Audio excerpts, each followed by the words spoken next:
Hi, everybody. I wanted to just jump on my YouTube channel and give some context to something that I have been sharing on Facebook for the last couple of weeks regarding my own personal struggle with homosexuality. And while I am very open about things that I've dealt with, I feel that sometimes a written post does not paint the same picture as someone hearing me put words to the emotions. And so I want to start by saying, this is not a series. This is not that at all. This is about my struggle with homosexuality versus me surrendering my own will to that of the Lord. And I don't know how many of you have seen Marvel's Venom, but let's imagine homosexuality is venom. And so in the movie, Venom, the alien body or being, attaches himself to the reporter guy. And at first, the reporter guy feels strange, feels funny, he feels out of body, doesn't feel like himself, doing things that he wouldn't ordinarily do. And he wrestles with Venom because Venom is trying to inhabit his whole life and just, take over. And he wrestles with him and he wrestles with him. But at the end of the movie, he embraces Venom and Venom becomes a part of him. He's still who he is, but Venom has moved in and he has embraced Venom, and now they're together. So for me, and I'm sure a lot of other people, it's the same concept, especially a Christian who has been and raised in church and always around the gospel and know what's right and know what's wrong. And then here it is, you have something that's making you be attracted to a person of the same sex.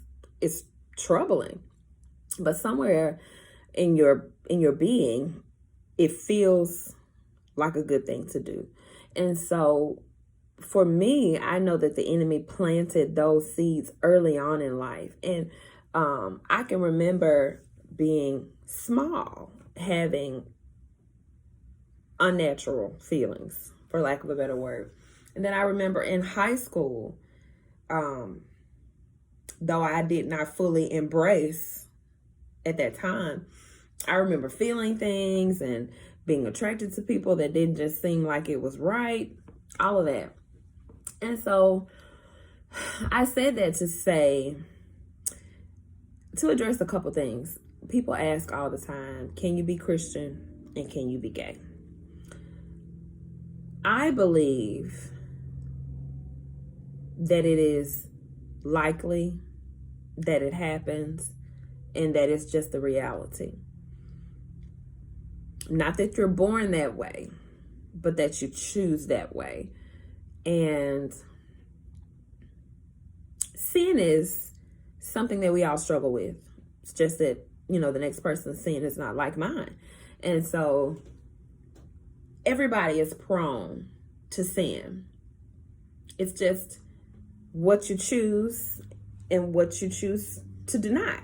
And so my own personal experience has been that when I chose to indulge in those feelings, in those relationships, it put my life on a downward spiral. And I shared this a couple of weeks ago. Freshman year, I got to college and I had all my scriptures on the wall. And by the fall, they were down. And I had a girlfriend and I was hanging out with the wrong crowd. I had immersed myself in the lesbian culture there. I'll never forget one day walking on the yard and somebody a boy asked me if I had a boyfriend. And I turned around and just as proud as I could said, I don't date boys. Now that's not something that I would have said before. But like the story that I just shared about Marvel's Venom, after wrestling, for such a long time, I just gave in and embraced it. And when I talk about denying myself that, coming away from that, it really was the fight of my life. If it were not for people who cared for me and loved me, pulling me out of that environment, I don't know what would have happened. If I had stayed in Montgomery, I would probably have married the person that I loved, and I would not have the wholeness that I have now.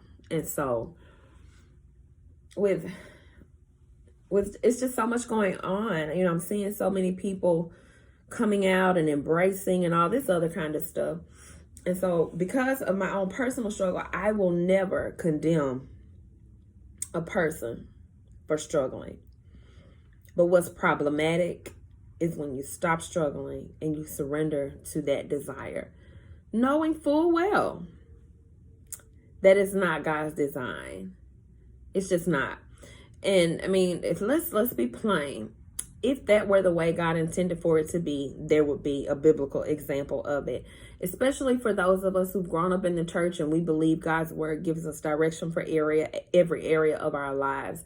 Where do we find reconciliation with what God's word says and the person we choose to love? And I keep saying choose because it's a choice.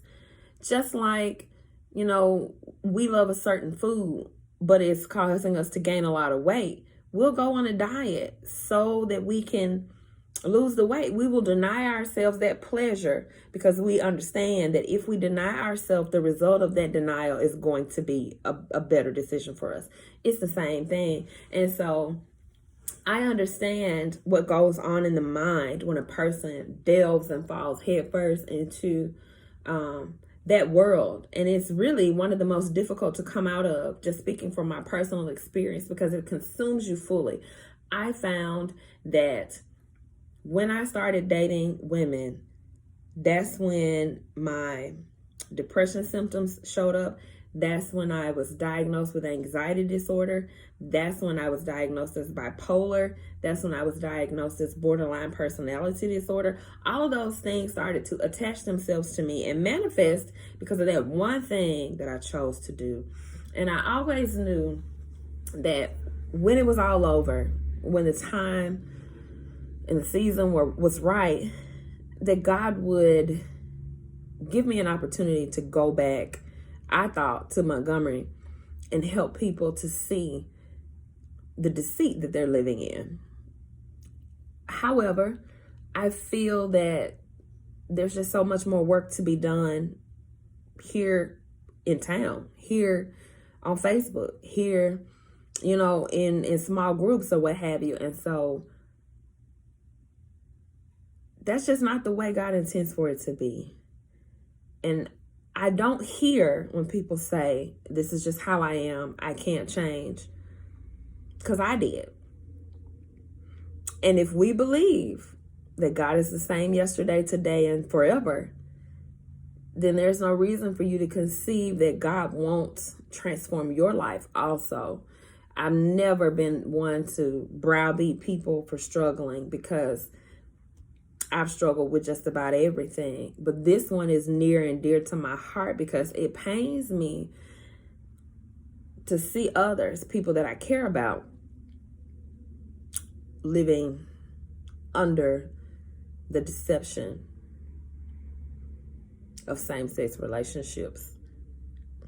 And so these videos and these posts are meant to start a dialogue and raise questions to help others, even myself and other people I know, to hold the mirror to their faces and ask and answer of themselves the hard questions. So this is only the beginning. I don't know how it's going to end, where it's going to turn, but I am committed to transparency in my own life and of my own struggles and trials, so that the God light in me can be seen and shine on other people. and that they can realize that their minds can be freed and their lives can be so much better than what they currently are. Thanks for listening.